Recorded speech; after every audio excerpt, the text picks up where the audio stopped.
La Bible dit dans l'Apocalypse, chapitre 17, et le verset 1.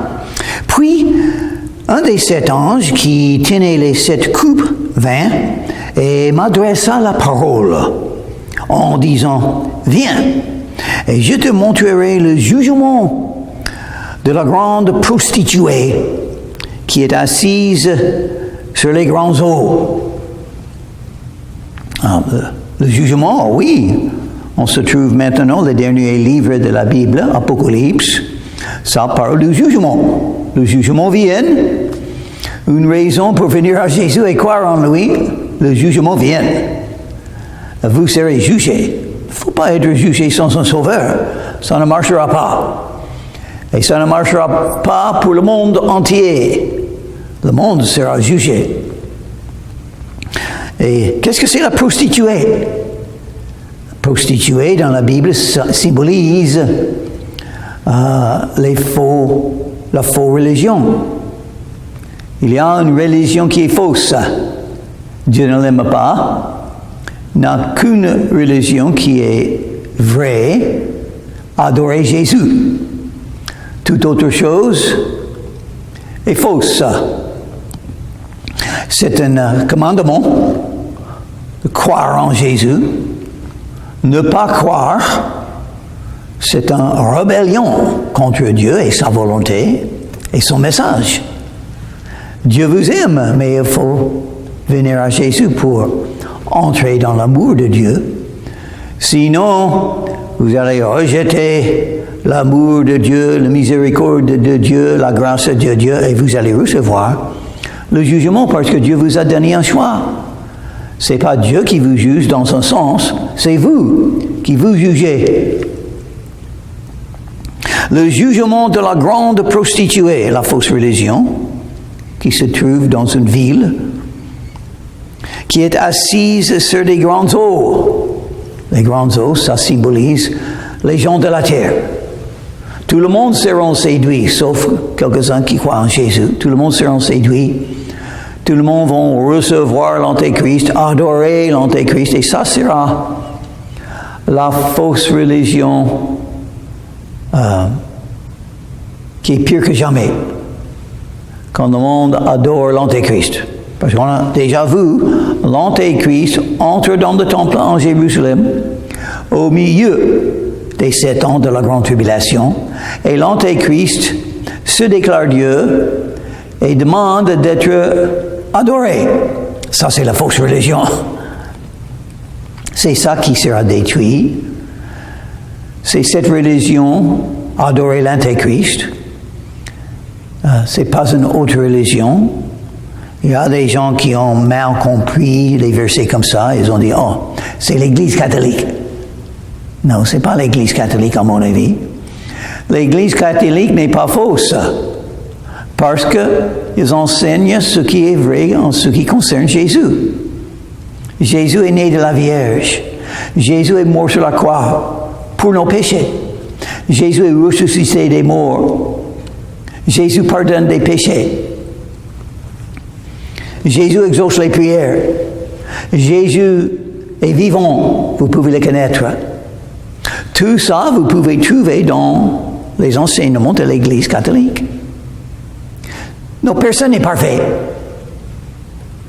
On peut trouver dans quelques-uns des églises protestantes ces enseignements. Mais il y a des églises protestantes modernes qui n'enseignent pas la vérité qui se trouve en Jésus. C'est avec elle, la fausse religion, l'adoration de l'Antéchrist, que les rois de la terre se sont livrés à la débauche. Et qu'est-ce qui va avec la fausse religion toujours? L'immoralité, l'adultère, la fornication, la pornographie, trafiquant les enfants. Et c'est du vin de sa débauche que les habitants de la terre se sont enivrés. Ils sont comme des gens enivrés, fous,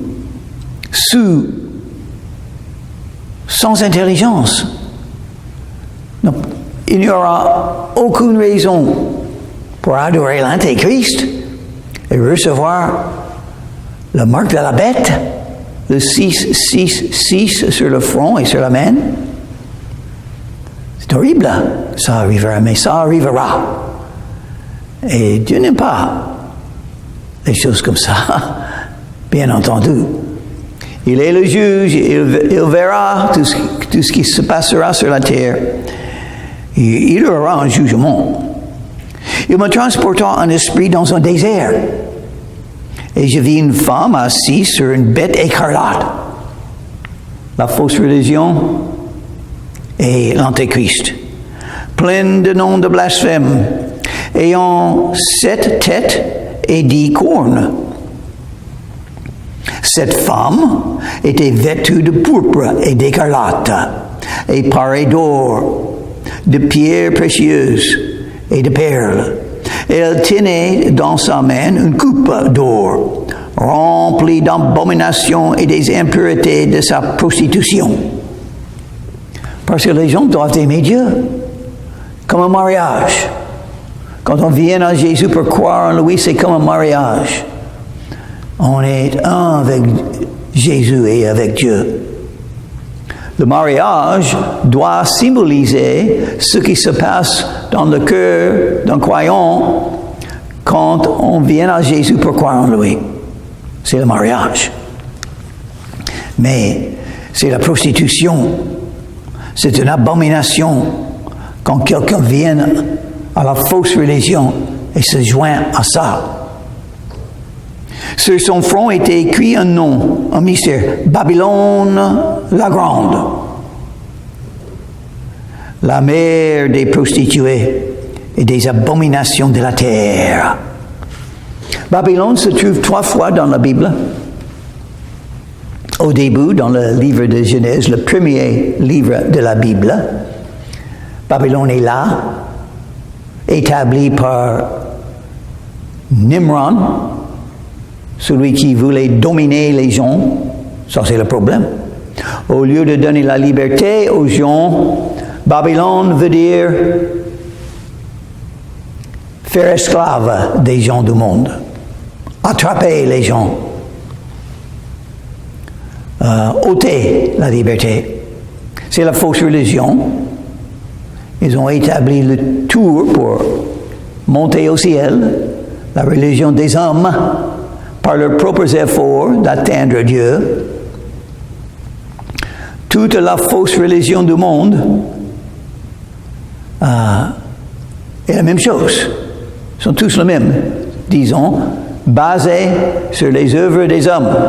On ne peut pas être justifié devant Dieu par nos œuvres. On est justifié par la foi en Jésus. Et à la suite, on fait des bonnes œuvres pour servir Jésus, mais on est justifié par la foi en Jésus.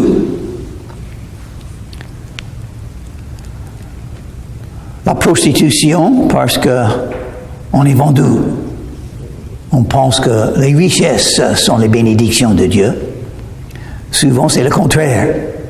Jésus était pauvre, Jean-Baptiste était pauvre, les apôtres, ce que nous connaissons d'eux, étaient pauvres. Donc, ce sont des riches, souvent, qui ne sont pas sauvés, qui ne viennent pas à Jésus, qui rejettent l'idée qu'ils ont besoin d'un sauveur, parce qu'ils ont de l'argent. Ils se confient dans leur argent, ils cherchent leur argent. On ne peut pas servir Dieu et mammon. On ne peut pas servir Dieu et les choses matérielles, selon Jésus. Babylone la Grande. La deuxième fois que Babylone se trouve dans la Bible, c'est au milieu de la Bible. Quand Israël a été détruit la première fois, Jérusalem c'est-à-dire, et le temple de Salomon détruit par Babylone. Par Babylone. Ça symbolise que Babylone est contre le plan de Dieu. Mais même en étant contre les choses de Dieu, les peuples de Dieu, Babylone a fait la volonté de Dieu, parce que Dieu contrôle tout. Et Babylone qui existe maintenant, fin de la Bible, le premier livre de la Bible, Babylone, le milieu de la Bible, quand on détruit Israël, et maintenant, le dernier livre de la Bible, jusqu'au fin des temps, Babylone est là. Une ville mystérieuse, une ville méchante, une ville sous le contrôle de l'Antéchrist, une ville de richesse, une ville de péché. La mère des prostituées, des abominations de la terre. Je vis cette femme, ivre du sang des saints et du sang des témoins de Jésus. Persécution. La fausse religion a la haine pour la bonne et pour tous les vrais croyants. Et, en la voyant, je fus saisi d'un grand étonnement. C'est étonné qu'une ville avait un pouvoir comme ça. Tellement de méchanceté, tellement de haine, tellement de sang des vrais croyants. Oh oui, on peut voir pourquoi le jugement vient contre une ville comme ça, où se trouve l'Antéchrist. Cette ville aura sa gloire grâce à l'Antéchrist dans les derniers temps. L'ange me dit, pourquoi t'étonnes-tu? Je te dirai le mystère de la femme et de la bête qui la porte. La bête, c'est l'Antéchrist. C'est lui qui donne la gloire à cette ville. Donc, on peut essayer de deviner quelle ville. Parce que si Jésus-Christ enlève l'Église aujourd'hui ou bientôt, ça veut dire que cette ville est là maintenant. Une grande ville, une ville de richesse, une ville de finance, une ville des Nations Unies peut-être. Peut-être les Nations Unies sera l'organisation utilisée par l'Antéchrist pour régner sur le monde. Peut-être qu'il y a quelques-uns qui pensent que ça doit être une ville en Europe. Europe unie, qui se trouvera à l'Antéchrist. On ne peut pas être sûr. Si l'enlèvement de l'Église a eu lieu pendant la vie des apôtres, sans doute ça aurait été Rome, en Italie. Mais les choses ont changé dans 2000 ans. Maintenant, à mon avis, ça serait plutôt New York. Mais on ne sait pas. On verra lequel. Ça peut être une autre ville. Parce que Jésus peut attendre encore 1000 ans, 2000 ans encore. Et beaucoup de choses vont changer.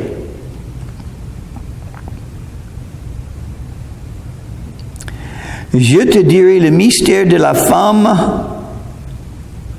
et de la bête qui la porte, qui a les 7 têtes et les 10 cornes.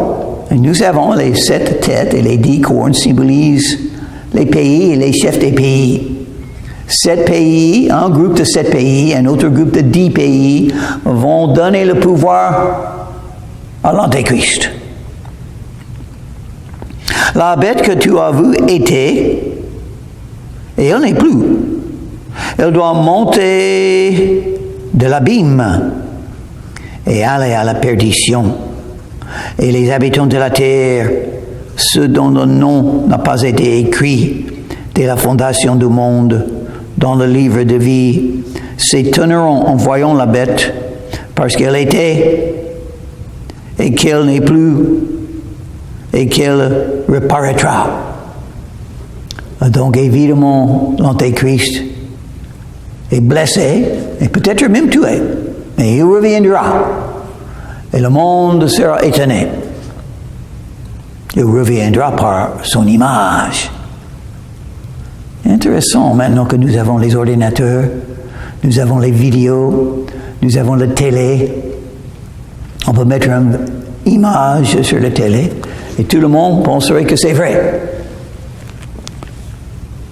Peut-être ça fera partie de tout ce qui se passe dans les derniers temps. C'est ici l'intelligence qui a de la sagesse. Les 7 têtes sont ces montagnes sur lesquelles la femme est assise. La femme, c'est la ville de Babylone. La Bible l'appelle Babylone. Il faut dire aussi, parce que c'est appelé Babylone, il y a des gens qui pensent que Babylone en Irak sera réveillé, refait, pour être là encore. Parce que le premier Babylone était en Irak. Le deuxième, au milieu de la Bible, c'était celle d'Irak. Donc le troisième, à mon avis, ça symbolise. Mais peut-être que je n'ai pas raison, on verra. Ce sont aussi 7 rois. Voilà les chefs des pays qui décident tout. 5 sont tombés. 1 existe. L'autre n'est pas encore venu. Et quand il sera venu, il doit rester peu de temps. Par de 7 rois.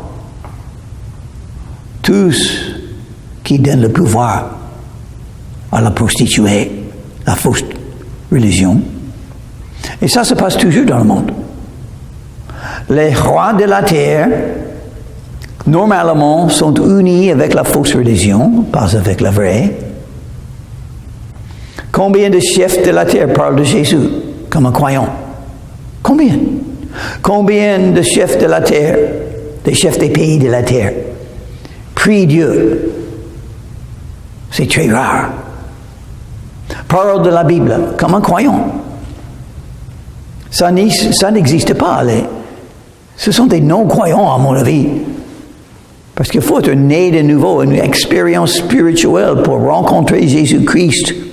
Ça change sa vie. On devient un témoin pour Jésus. Je ne vois personne comme ça, pratiquement personne. De temps en temps, peut-être George Washington, peut-être Abraham Lincoln, peut-être la reine Elizabeth ou Victoria en Angleterre. Mais très peu.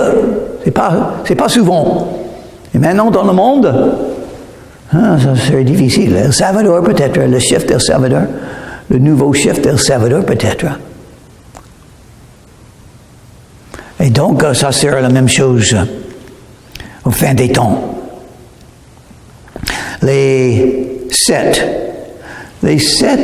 chefs, les 7 rois, et le 7e, qu'est-ce que ça dit? Verset 11. La bête qui était et qui n'est plus est elle-même un 8e roi. Et elle est du nombre des 7, et elle va à la perdition. Ça, c'est l'Antéchrist. Un 8e roi. OK. Les 10 cornes que tu as vues sont 10 rois, un autre groupe de 10 rois, qui n'ont pas encore reçu un royaume, mais qui reçoivent autorité comme roi pendant 1 heure avec la bête. On va régner avec la bête. La bête qui va régner sur la terre aura d'autres rois qui vont l'aider. Ils ont un même dessein. Ils dominent leur puissance et leur autorité à la bête. Un même dessein, c'est quoi? Donner l'autorité à la bête. Ils auront des plans, des desseins pour la terre, pour les gens de la terre. Ils veulent contrôler tous. Et on voit le commencement de ça déjà dans le monde, n'est-ce pas? Les idées sortent d'où? On ne sait pas. Par exemple, avec le Covid, pour contrôler tout le monde, le Covid, ça c'est un petit vision de ce qui se passera pendant le temps de l'Antéchrist. Quelque chose comme ça, mais beaucoup pire. On sera obligé d'adorer la bête ou on sera tué. On ne pourra pas ni vendre ni acheter. Ils combattront contre l'agneau, et l'agneau les vaincra, parce qu'il est le Seigneur des seigneurs et le roi des rois. Et les appelés, les élus et les fidèles qui sont avec lui, les vaincront aussi. Donc tout ce pouvoir sur la terre, la bête, et les rois qui donnent leur pouvoir à la bête, ils vont beaucoup contrôler, beaucoup tuer. Mais qui va vaincre? Jésus. Jésus va vaincre. On ne peut pas combattre Dieu et gagner. Dieu est le Tout-Puissant. C'est la folie pour croire qu'on peut être en rébellion contre Dieu et gagner. On va tout perdre. Jésus est le Seigneur des seigneurs. Il décide ce qui se passera. Et Jésus va partager son autorité avec les fidèles. Ça dit aussi, hein? Les appelés, pour venir à Jésus, il faut être appelé par le Saint-Esprit. Il faut être touché dans le cœur. Oui, c'est vrai, je suis un pécheur. C'est vrai, je suis coupable. Je ne veux pas venir au jugement avec les péchés sur moi. Il me faut le pardon des péchés. C'est l'appel de Dieu qui vous attire, qui vous appelle à venir à Jésus. Il faut simplement dire oui, je vais venir à Jésus et résoudre ce problème de mes péchés. Appelez les élus. Si vous dites oui à l'appel, vous devenez un des élus, choisi de Dieu, établi de Dieu, pour être un de ses saints, pour vivre éternellement avec lui. Et les fidèles, c'est-à-dire ceux qui ont la foi, ils ont la vraie foi en Jésus. Donc, ils suivent Jésus. Ils sont les fidèles qui sont avec lui, les vaincront aussi. Vous pouvez tuer les croyants, mais ils sont toujours vivants. Et ils vont revenir avec Jésus dans son armée. Et ils vont vaincre l'Antéchrist et ses armées. Le fin est connu. Jésus vaincra. L'Antéchrist perdra. Le diable perdra. Le faux prophète perdra. Tous ceux qui adorent l'Antéchrist perdront leur âme. Et il me dit, les eaux que tu as vues sur lesquelles la prostituée est assise, ce sont des peuples, des foules, des nations et des langues. Tout le monde. Sur lesquels la prostituée, la ville où se trouve l'Antéchrist et la fausse religion qui est adorer l'Antéchrist. Les 10 cornes que tu as vues et la bête haïront la prostituée. Oh, quelque chose va arriver. Pour une raison, on n'est pas dit pourquoi, mais l'Antéchrist décide à détruire la ville qu'il a établie. Et les autres rois seront d'accord. Il faut détruire cette ville maintenant. Nous n'aimons pas cette ville. On veut le détruire. Parce que l'Antéchrist aime détruire. Il est quelqu'un qui détruit, qui a la haine, qui est violent, qui fait la guerre. Il y a une chose qu'il va faire. Il va détruire la ville. Peut-être encore, pourquoi pas New York? Il y a déjà beaucoup dans le monde qui ont la haine pour New York. 911, 911, c'était New York. Déjà le cible, déjà la ville que beaucoup veulent détruire. Peut-être c'est New York.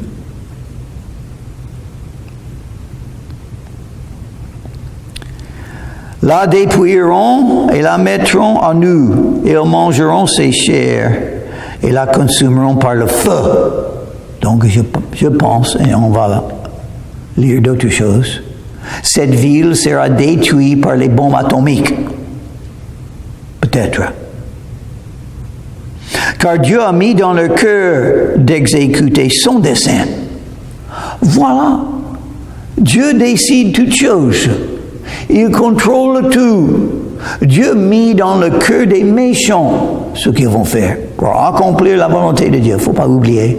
Il ne faut pas oublier quand vous voyez des souffrances, des larmes, des difficultés, des tribulations. Dieu contrôle tout. Donc, si vous avez un temps de paix et de liberté, une porte ouverte, il faut entrer. Il faut faire quelque chose avec. Parce que c'est un monde où beaucoup est détruit. Vous pouvez perdre votre occasion, votre opportunité de faire quelque chose pour Dieu. Il ne faut pas le perdre. C'est là pendant un moment. Et si vous n'entrez pas, vous pouvez le perdre pour le reste de votre vie.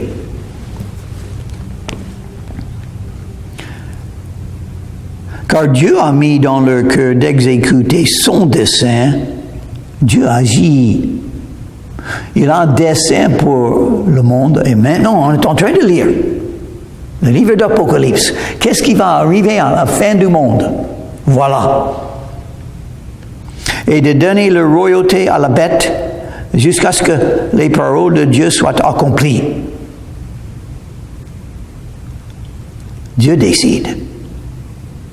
Et la femme que tu as vue, c'est la grande ville qui a la royauté sur les rois de la terre. Quelle ville? Intéressant. Lequel? On verra. Et chapitre 18, on va lire de la destruction de Babylone. Ça serait intéressant. La prochaine fois. Il ne faut pas être parti du royaume de l'Antéchrist, de la fausse religion. Dieu est Dieu. Et il est juge. Mais il veut vous sauver. Il vous appelle. Vous pouvez devenir un des élus, un des fidèles, pour vivre éternellement dans le paradis. Mais il faut venir à Jésus. Jésus est le sauveur. Jésus est le seul qui peut vous pardonner. Romains chapitre 10 et le verset 13. Quiconque invoquera le nom du Seigneur sera sauvé.